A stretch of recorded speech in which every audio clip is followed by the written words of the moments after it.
on the other side, which I think he has to try and balance, he's trashing his family brand a little bit here. I mean, whether you like Biden or you don't, and I understand the last few years of his mandate it had big issues that were not addressed in that interview. A guy who seems to have some regrets and also a lot of vengeance on his mind is Hunter Biden. We played you a couple of clips of this interview that he did about a week ago where he just went scorched earth on these Democrat dingbats. And I want to show you one more clip today. Here he is going after the Pod Save America guys and Barack Obama. And Obama seems to be in a lot of hot water right now. But the Pod Save America guys, they were just speechwriters. They were, as Hunter called them, I think he said they were mid-level speechwriters for Obama, but they've somehow become like big podcasters on the left. Watch him just go scorched earth. And this, again, it illustrates just the fight within the Democrat Party. What are we doing? Are we going to be anything like the Democrats of old, whether you agree with it or not? Or are we going full-blown Obama, Mondami, crazy commie crapola? And so then the drumbeat began. And the New York the New York Times, on a near daily basis, egged on by the Pod Save America saviors of the Democratic Party, with four white millionaires that are dining out on their association with Barack Obama from 16 years ago, living in Beverly Hills, telling the rest of the world what black voters in South Carolina really want, or what the women in the waitress living outside of Green Bay, Wisconsin really believes. I mean, what the I mean, I can't believe that we do this over and over again. Yeah. This is such a great example of the Godzilla let them fight thing. First off, Hunter, you are a millionaire who became a millionaire only because of your dad's connections, who lives in Malibu.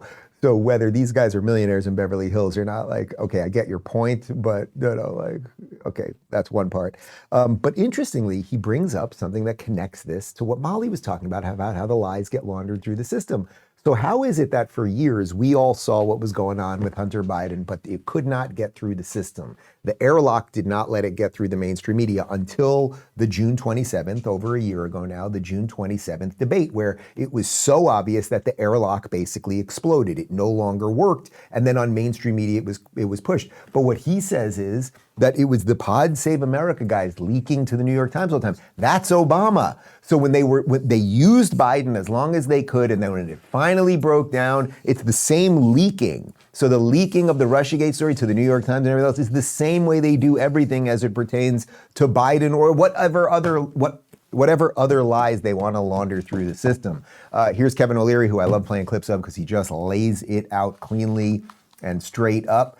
Here he is talking about that Hunter Biden interview and what Hunter's kind of angle is right now.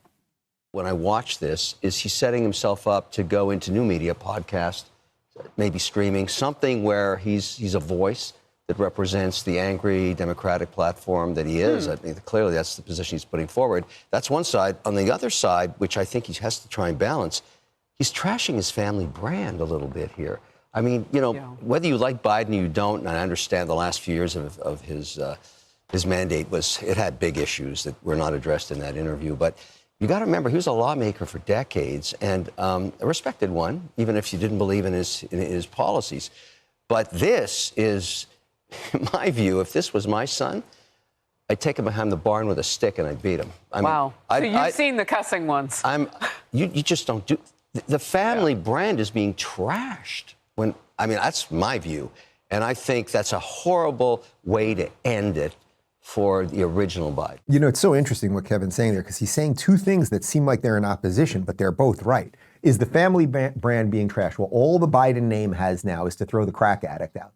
Right, there's nobody left. Joe is, what did I say? Joe's going to be seen 2 more times. I thought 2 more times post-presidency, like in some sort of official capacity. He gave one really bad interview and we saw him, he gave one really terrible speech, right? I don't know that we'll ever see him again in official capacity. Yes, you're going to see him maybe walking to get ice cream, but that's it. So they know they're done with him.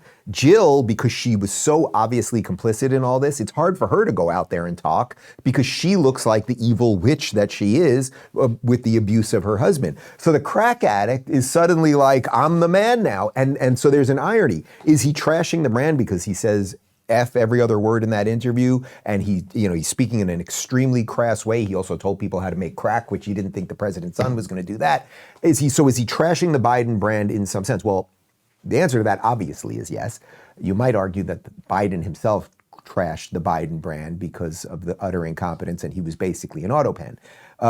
So that's one part of it. But the other part is that in some sense, yeah, does he want to be a podcaster or something else? But that's probably right, actually. Like, he has to figure out what his career is going to be post-dad, right? And the art thing's going to dry up, obviously, because no one's going to buy his artwork knowing that access to his dad doesn't exist anymore, right? That money laundering thing's over too.